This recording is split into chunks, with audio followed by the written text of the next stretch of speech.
Welcome back to another episode of Ultras 11. I'm one of your hosts, Joe. And I'm Alex. Random fact of the day, kind of just jumping into it this time. Random fact of the day, soccer balls were once used for playing basketball. That's why it's the greatest sport in the world. Versatile, not Versatile. multi-versatile, just versatile. The multiverse. Joe's on a little Yeah, binge guys. of Marvel, Yeah. so he's got the multiverse in his head. Yeah, I had a Marvel day the other day, last week. Actually, it was pretty crazy. It's just universal. Rewatch Quantumania. It still wasn't that good, but whatever. Before we get started, please remember to subscribe, comment, rate us on Spotify. Mhm. Choose us as your favorite. So And even on Apple Podcasts as well. yes, too. Rate yes. us on I there. always forget about Apple Leave a Podcasts. I feel like no one leave a really rating. talks about Leave a that. comment on any episode on just the actual podcast itself. Everything is greatly appreciated and helps us to grow and kind of spread the word of UltrasXI. The word of the Lord. Yeah. Amen. I thought you were gonna say amen. Amen. Instead, you said yeah. Yeah. It's been a while since I've been at church. But on to the first topic for today. The Premier League starts this year. Oh my God. This Today. weekend. Finally. Not this year. Well, it is starting this year, so you're not wrong about One day that. we're gonna have to do a bloopers thing of all the stupid shit I've said Oh, fuck. to trying to get to like one main It'll be a thing. 3-hour episode. if we do it. Jesus Christ, man. Anyways, yes, Premier League's back this weekend. Finally. So is La Liga. We don't have to watch friendlies anymore. Women's soccer. I mean, hey, last night I watched that penalty shootout. The first, I think, 3 pens were all fucking misses in the same side. So Yeah, I was really trying. that was hard pretty to- entertaining. I was really but trying hard to defend them this year. They do it to themselves. It was entertaining at first, man. It was. These girls were built There different. I still was has been enjoying some it. crazy goals. But I don't know. That one girl in Colombia was pretty nasty. Cardoso, whatever. Anyways, sorry. Sidetracked. Whatever. Now we're getting into the real stuff. Ow. That's finally coming back. Premier League back this weekend. Yes, finally. So- Thank God. I have something to watch again, man. Last year we kind of saw Arsenal fumble the bag. Hard. We saw City's overall just dominance, take over the league, take over the world actually, because they won the treble.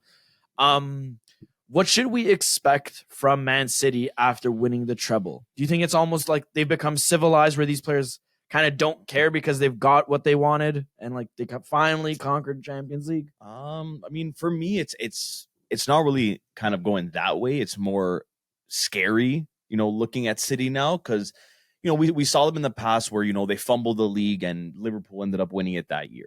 So you saw that they were vulnerable. You saw that they could lose.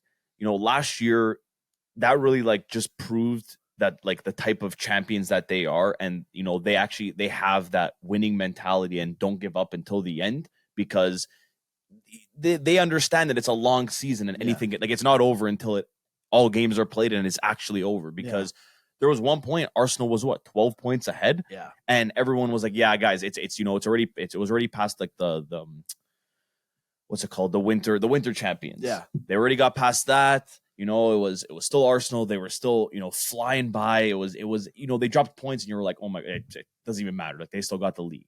And you saw them fumble that. You saw City stay consistent at the end of the season where those games get tough because now it's not just, we're facing top teams. We got to play harder today. Oh, it's an easier team. Nobody's easy the second half of the season. Every game is like a Champions League final for even the small teams and how good they play come that time of the season. With City, you saw them last year just kind of understand that, overtake that, and they knew what it takes to win it at the end, and you saw them do that. Then Champions League, every year that they come so close with the team that they have, they always just fumble. They got close with Chelsea. That was the closest they've gotten. They fumbled it to Chelsea, and I'm, you know what? I always say I'll give it to Chelsea for that, but even watching that game, it's not like Chelsea deserved to win. No. But respectfully, they played the long game and they ended up winning it. Yeah. They shut them down, didn't allow City to do anything, and it worked. Now City finally was able to, and it wasn't even again, same thing. City didn't really look like, they dominated or deserved that match, but they finally got it done. Now they know what it takes to win. They won a treble. They won it all last year. So this year, it's pretty much the same team. They lost Gundogan. They made a couple big signings, to kind of help in some positions. Gvardiol is a phenomenal signing for me, in my opinion. I think that's amazing for them. And I just feel like this City team is going to be even scarier this year. In Champions League, in the league, like it's not going to be a team that you're going to want to. It's never a team that you want to play, but like now especially, I feel like it's a team that you're not going to look forward to playing them ever. Yeah. Do you think like given like because you mentioned Guardiola and City's transfer market, do you think anybody else like is suited enough, like especially after the transfer market bringing in players? Is there another team that you could think of that could actually rival against City this year, or do you think City's just going to kind of run away with it? No. I don't think. I think we're kind of past those days of City kind of taking it away, like just running away with it, and all the other teams, like they're still big teams, but they were just so far behind City. Now you're seeing teams, like the last couple, transfer markets spending a little bit more money. It's a Prem. They always spend money, but now they're spending the right money and investing it the right way, and not just trying to rush things and just buy like the best players at the moment, but investing in some youth and this and that, whatever. Yeah. Now you're seeing these teams finally do that, and I think it's not going to be as easy for City. I do still think City is going to end up winning the league, but I think it's going to be a lot tougher for them with, you saw how good Arsenal did last year. They just they've gotten better. They got Timber, which I think is an amazing acquisition by them. Like I think that's so low key and not too many people are talking about it, but I feel like that transfer there is phenomenal for Arsenal. Then, you bring in Declan Rice. Like I know he's overvalued because he's English and he plays in the Prem. That's what happens. It's 2023. That's just how it is now. But at the end of the day, you can't take away like how good he's been getting every year. And it's not just like he's a good player and he's like that. Every year you see, I feel for me personally, he's been getting better, and the things that he wasn't so good at, he's fixing that, the following year. Yeah. And he definitely feels like he fills that massively. And I feel like that with Arteta now having him, I feel like that's going to be a massive step for Arsenal and make them much more competitive going against City. If you saw like the way they were operating in the midfield and it was Granit Xhaka in that role. Yeah. Now imagine somebody that I think is like a lot better than Xhaka. Oh yeah. And now he's going to take over that role. I think Arsenal has significally improved their starting 11. The biggest thing with that is just that price tag that he's going to have on his head. Yeah. And some players, you can tell like it affects them, especially at the beginning. Some players you don't even notice it. So, it'll be nice to see how he kind of fits in the first couple games. But yeah, I think Arsenal is probably going to be like the biggest team to rival them.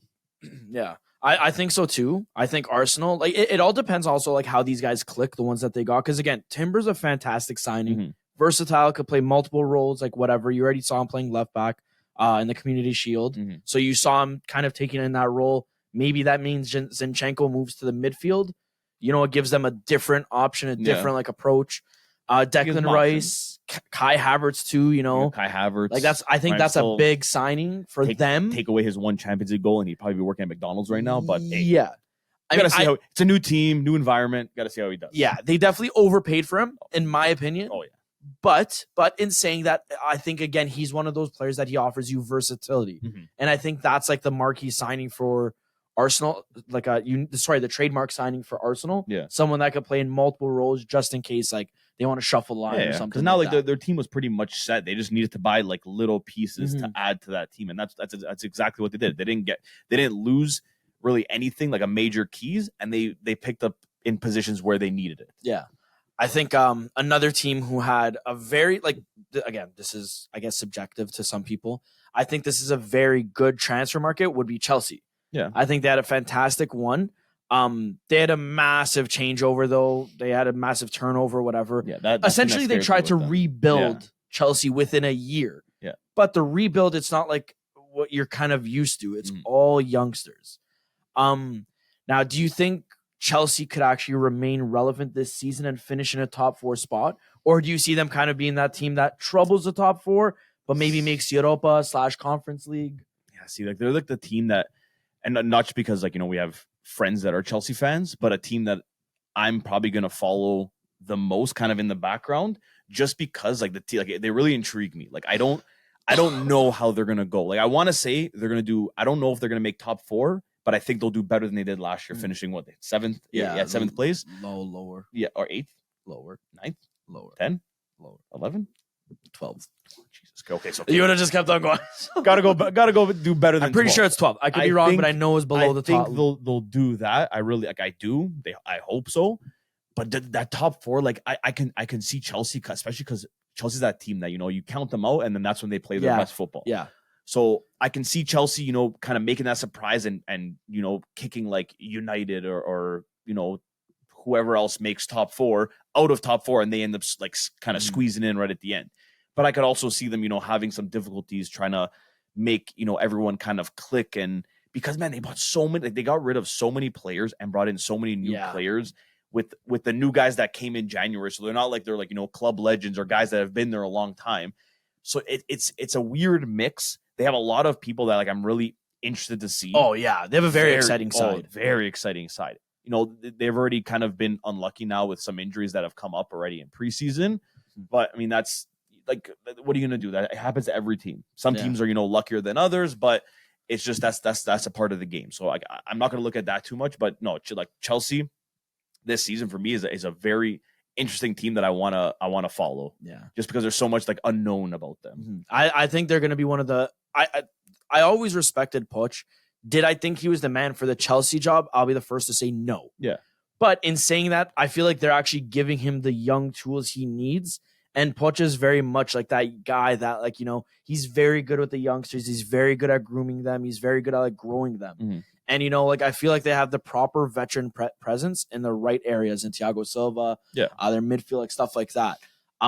It's just going to be interesting to see if, like, a guy like Mudryk, because I feel like that's going to be, to me, the biggest question mark because he comes with a huge price tag. But even like and there's not much proven from him yet right now. Even in their midfield from like last year, you lost Jorginho. Okay, that was in January, but now you lost Kovacic to City, rivals, and you lost Kante.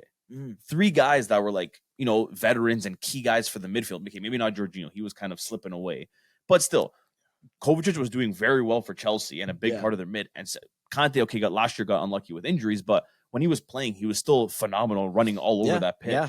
So like Kante is going to be a guy. Yeah, okay, you played without him last year, but like to replace that, like that's where I kind of want to see where these new guys kind of slot in and kind of can fill those roles that have been filled by one of the best midfielders in the world for so long. I think that'll be very tough to do. I don't think you'll ever find a replacement for Kante.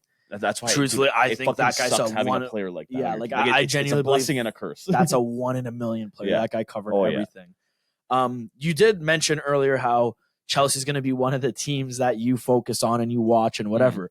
But rewind a couple weeks ago, you were a huge Newcastle guy. I was about to add that in, but I didn't want to take away from Chelsea there. Magpies are still my team, Joe.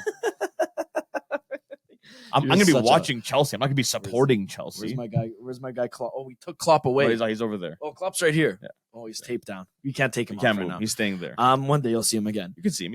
He's in frame. I can't see him. Oh, whatever. Yeah. Anyways. I actually did have a question about your Magpies. I thought you'd enjoy this question because we were saving this. You're a huge black and white fan, obviously, clearly. Black and white, man. Till I die. If I'm not wearing Magpies, I'm still wearing Magpies. So they made some good signings in the transfer market as well. But this is the year that they will be competing on multiple fronts. Yeah. It's not just a league focus. It's not anything like that. We've got Champions League. Yeah, they're back there. My question to you is, do you think they have enough, given their depth and like their overall squad, to actually maintain a top 4 spot and be a top 4 team? Yes. I don't think they have the depth yet for like a out of nowhere, run like Napoli, let's say, in Champions League, where like they're just gonna, just end up at the semifinals. You're like, how the fuck did they end up there? Yeah, I don't think that.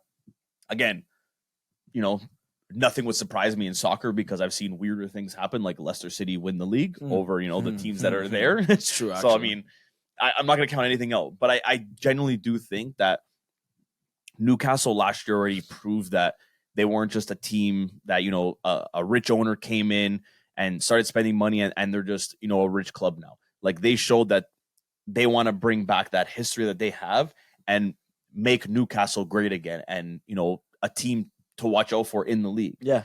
And I feel like that's exactly what they're doing. Last year you saw it. You saw they were a very a fun side to watch. They were competitive. They played very well. And everything. And now I feel like with the transfers that they made, a lot of them weren't too big. bringing Tonali in, I feel like that'll help them massively in the midfield. Yeah. Like that's a guy that they needed, and that fills a big gap in that midfield that they were missing. It's a nice little double pivot with him and Bruno Guimaraes. Exactly. Like I feel like that's going to be a good duo to watch. I feel like if they can click early on, like that's going to be a very good duo throughout the season. Mm-hmm. But I genuinely think that Newcastle is still going to, like, at the end of the season, we're going to be talking here. They're going to be making Champions League again. They will be a top 4 team. I feel like they are good enough, and they will be better than some of the other, top 4 teams that usually, finish up there. I feel like Newcastle will be better this year and will finish in that spot. See, I'm gonna have to disagree with you there.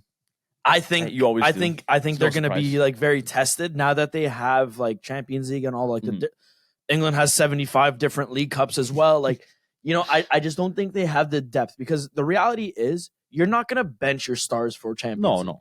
But you also don't want to bench your stars for the Premier League for your regular season, right? So I feel like they'll have to choose between the two, but they won't make a decision almost like right away. You know what I mean? And they'll kind of play it out and see how it goes they'll play first. it out, see which one, like see who they draw in their group for Champions League, stuff like that.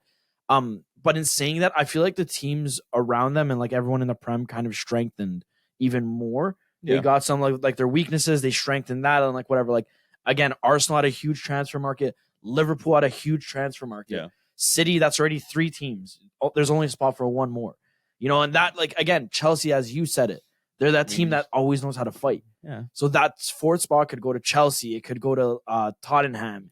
It could go to Newcastle. It's going to go to Newcastle. I don't know, man. It could even go to United. No chance.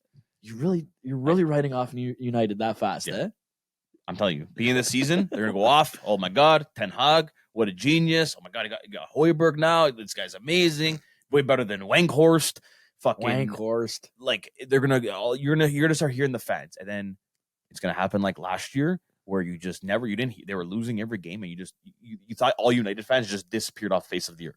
You didn't hear one of them start talking. Well, United during fans are that the most time. obnoxious, except Jay. Jay's a humble guy. Jay's one of one. Man. Yeah, they don't make him like that. Jay's a class act. Doesn't rub in that we lost 7-1 to them. United, I feel like is gonna be that team. I feel like they're gonna choke it. And they're going to start dropping, and I feel like they're going to be the team that they're not going to make top 4 this season. So, what is your prediction? I know it's a little bit early, but hey, this is what we do here. This is the perfect time. Who do you think finishes top 4 in the Premier League? My top 4. Do you want me to go in order, or do you want me to just give it? You know what? I just give it. I give it to you both ways. Oh, I mean, fuck. So you tell me what you want. This is really uncomfortable. Actually, I feel like you're looking at me sexually. You're making a lot of eye contact. I'll look at you whatever the way I want. You know what? Give it to me. Just tell me your top 4, not in order. I'm going to tell you in order. Okay, you're telling me in order. There you go. City, first place. Okay. Second place, Arsenal. Okay. Third place, Liverpool. Okay. And fourth, the almighty Magpies, baby. Oh, that's my top 4. I think I'm going to disagree with you. That's my top 4. As usual. That's it, and I'm sticking with it. I can't give you an exact top 4 like you just did. No, but I could tell you that I think it'll be no particular order. City, Arsenal. I honestly want to say like Spurs might like trouble that 4th spot. Like be in there. Hey, remember when I was in the if you were but man, it's different now. It's different now because Big Ange is in charge. Man, they had the Greek fucking the guy who doesn't lose. Yeah, and I told you he's a fraud. Maybe Spurs. Maybe that's a Spursy moment in my head I'm thinking of, and it's the history of the Tottenham. It's the history of the Tottenham. I'm gonna say United is that 4th one. Sure, you're saying I'm gonna say Arsenal, City. Liverpool. No, you didn't say Liverpool. You said Spurs. No, I said I want to say Spurs. Oh, okay. I was going to say Spurs and United. No. It was a bit of a debate. This will be Joe's last episode episode today. I don't know, man. With United, you know what? You don't know what to expect. Same with Spurs. Like Spurs on paper aren't that bad, and I keep on saying it. They're not that bad. The Spurs. Yes. Yeah, I've always said that. Paper, I said that last year. I said that the year before, but they just suck. It's the history of the Tottenham. They will not win anything, and they'll get. I don't know what they need, but they maybe just need to sell and restart. Well, they maybe need to do what Chelsea did. Exactly. Bomb the project, buy all the young kids. Let's hope for the best. Chelsea was going so well in one direction, then all of a sudden a war broke out in Ukraine, and their president was forced to sell and leave, and then everything just went to shit. Yeah, that's true. Because when Roman, like especially those, they're coming off a Champions, like they won the Champions League. They had a phenomenal team. They were making signings, and then all of a sudden it was just like he just started giving not caring at the end, spending stupid money, and then he sold the team. It was just it was a shit situation for Chelsea. So they're still with Roman, they would be in a lot better position than they are now. Speaking of shit situations, who gets relegated? We've talked about the top four. We've talked about the good ones. Let's talk about the fucking shit ones. Who gets relegated? Okay, Three guys, buddy. I mean, it has to be. I'm gonna say it's the first one, easy. I think Luton. I don't think they last. Luton. I don't think they last very long in the Prem. Sure, their stadium's gonna fucking combust. I could see them going. The next one might come as a surprise, but I feel like this is the year where it happens. Everton go down. Okay. I said Everton last year, and I was proven wrong. Fucking. And it's right at the end, and then the last team, I'm gonna have to go with. I'm going to say Fulham. Okay. Those are my three. I'm going to say this is tough. It is.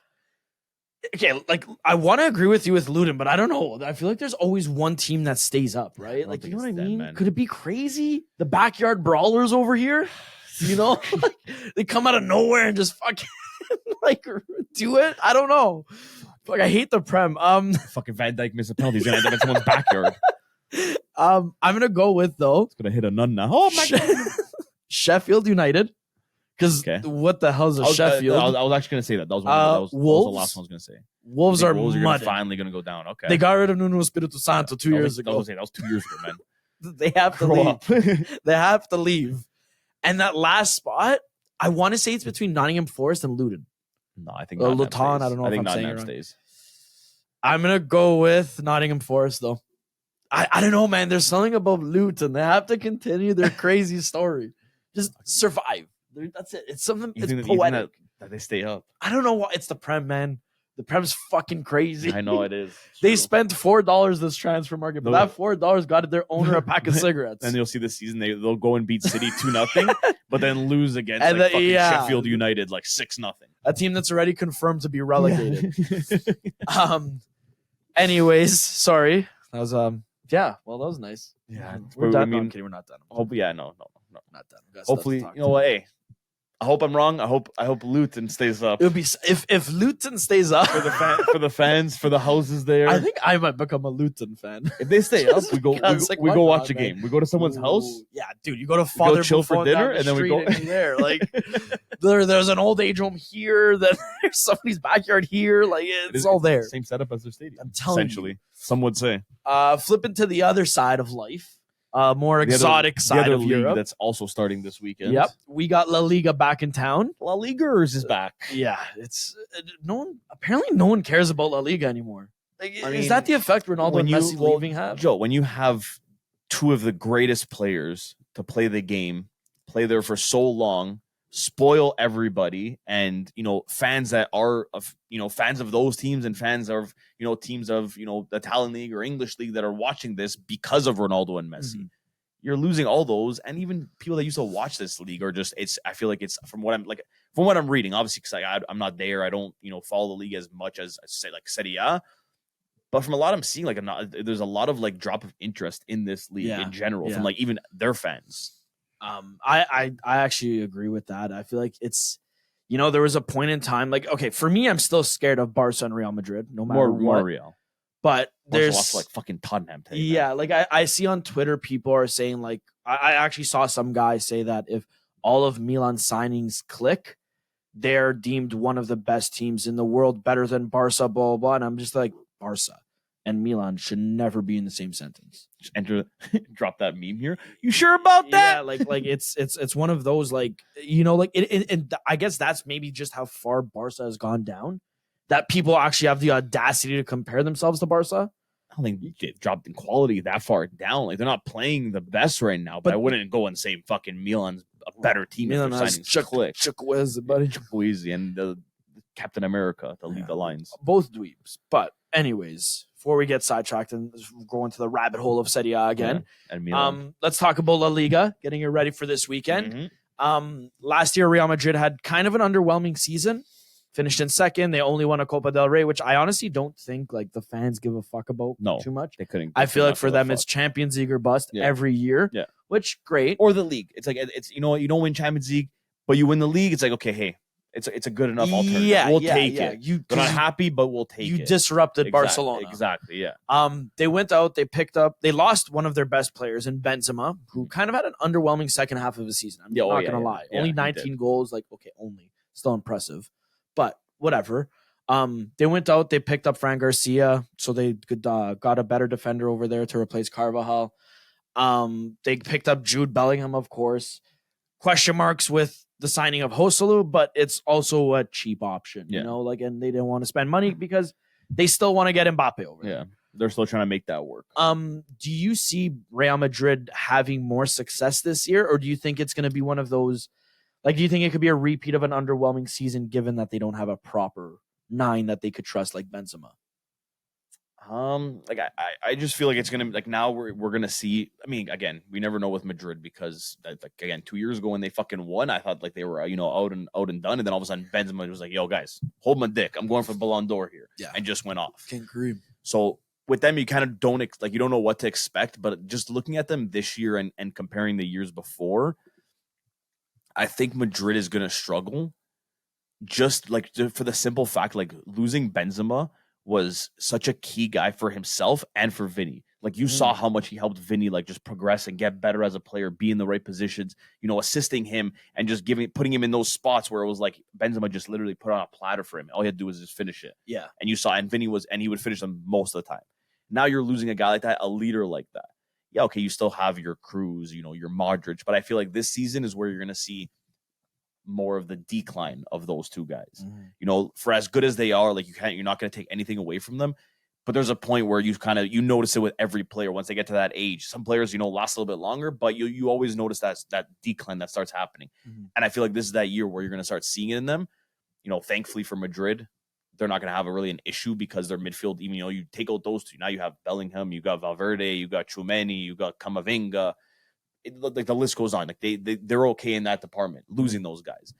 But I feel like this year is going to be more of like a transition year where, you know, they might not even win a trophy, even the Copa del Rey, which then the fans will be, wait, hold on, we didn't even win that. What the fuck? I feel like that might be one of their seasons, unless in the next 20 days they end up finishing. Well, it's like the transfer market. No, actually, transfer market end. Sorry. 31st? Yes. No, I think it's like September. Okay, like whatever. September more than 20 days. But 5th. So let's say in the next month they don't close this Mbappe deal because everyone knows that's what they're trying to do. Mbappe is still playing that he doesn't want to extend with PSG, but he wants to stay the season and then leave for free. And PSG aren't having that, so I feel like something's we're gonna see something pick up randomly. It's gonna be done. It's like the Ronaldo day, in 3 days it's gonna be done. Yeah, I feel like that's gonna happen.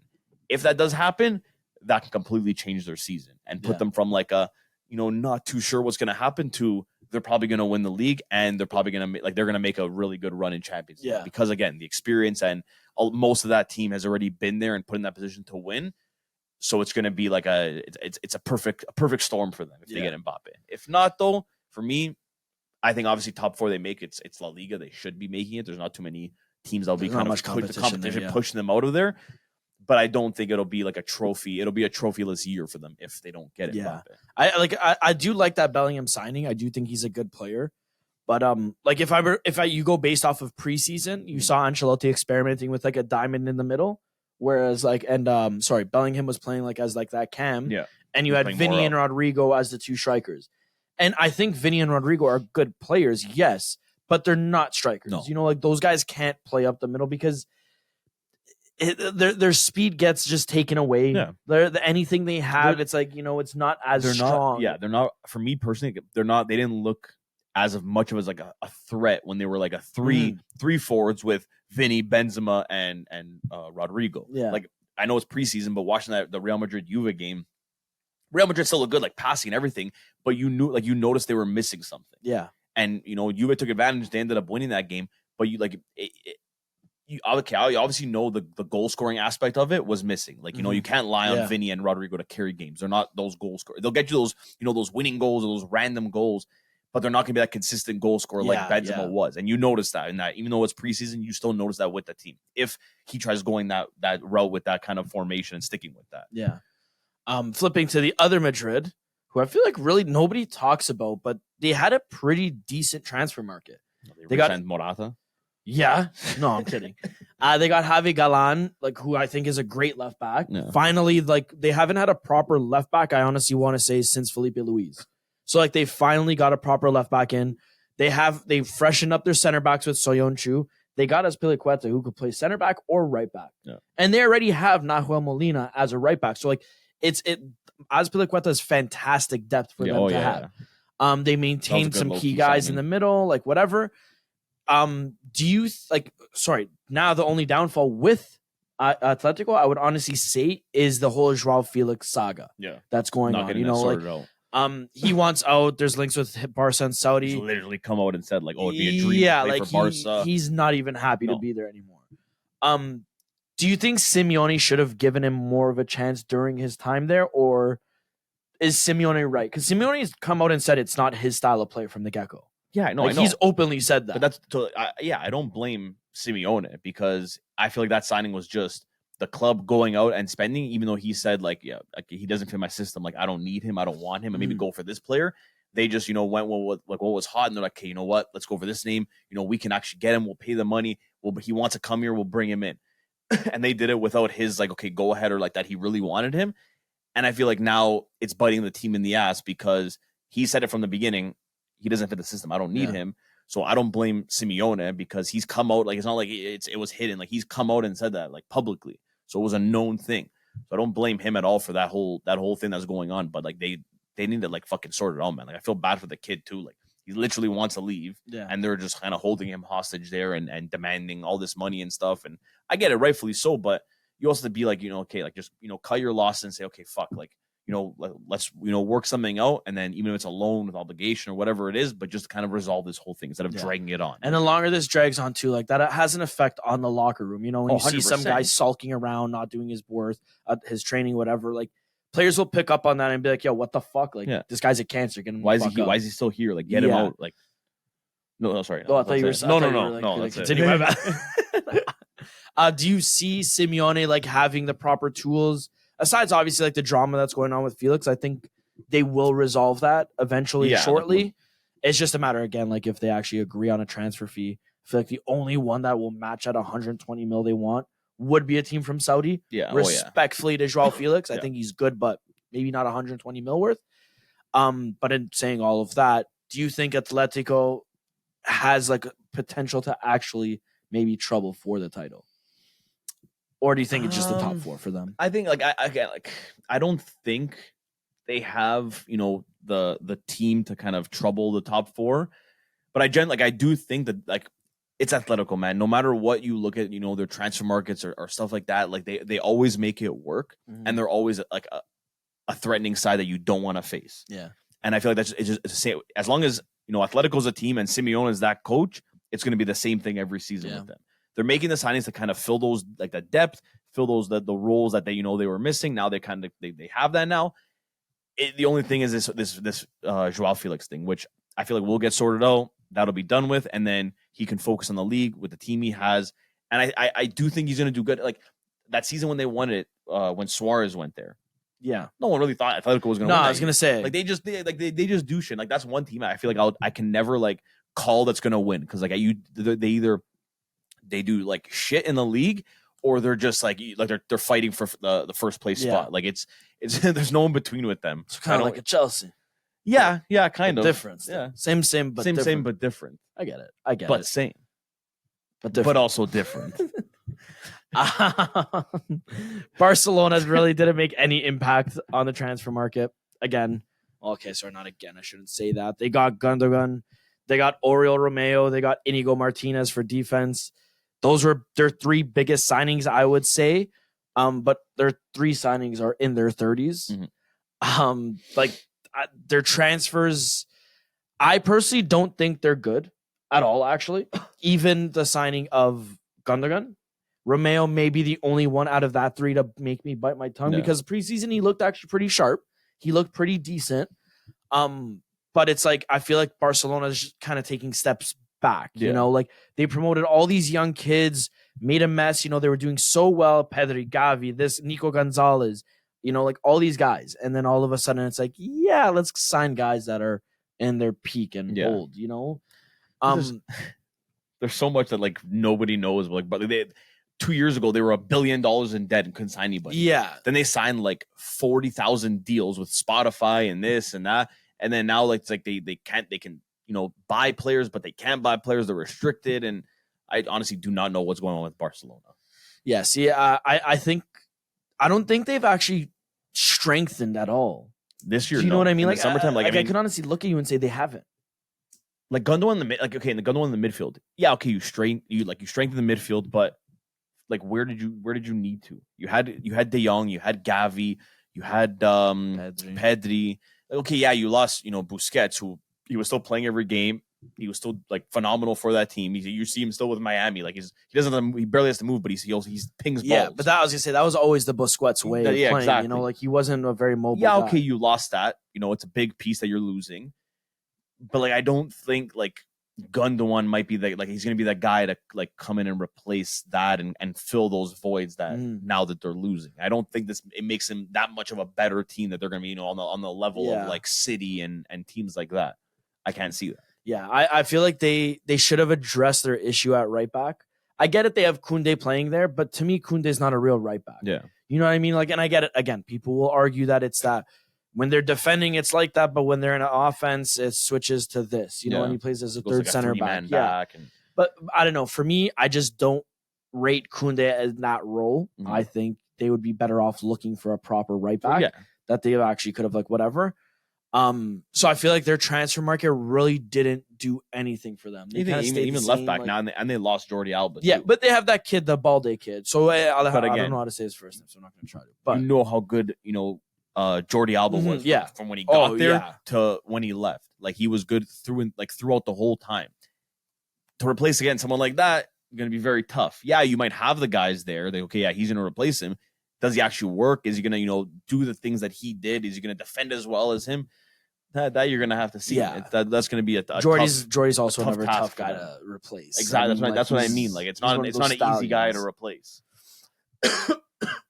For your top three, I feel like we kind of have the same feeling here. Who we have is that's gonna finish in the top three: Real Madrid, Barca, Atletico, in no particular order. Would you say that or no? Yeah, I would say, but yeah, Real Madrid, Atletico, Barca. Okay, so in that order, then. Oh, okay. This guy's going with Real Madrid after he just said he doesn't know if Real Madrid could actually do it. Crazy. Anyways, you're more fucked up than I am, all right? No, what's going on over here, buddy? So who do you think is a team then to watch out for in La Liga that could maybe finish in that top 4 spot, or even just in general, make it more broad, make it easier? Mm-hmm. Who do you think is a team to watch outside of those 3 teams? Yeah, outside of those 3 teams in La Liga. The one I honestly think, and I'm not gonna say Sevilla because I know even with their Europa League success and that's all they are. They're nothing more than that. Keep on doing this podcast with you. I really think Villarreal. That's not a bad show. I think Villarreal is gonna be a low key team that's gonna be in that top 4 spot. That you're not like. I mean, they're obviously more known than like a lot of the teams in La Liga, but still, they're not like a team that's consistently in top 4. Yeah. But I think that like this year, I feel like they're going to be one of those kind of like dark horse to kind of go in there and stay there. Yeah, honestly, it's not a bad shout. I really do like Villarreal. They did lose Chukwueze, clearly. If we didn't already make that very obvious. That couldn't be Alexandra on the wing. These boots. For me, I'm gonna honestly I want after last year when Roma played Real Betis in the group stage and they dicked us down both games.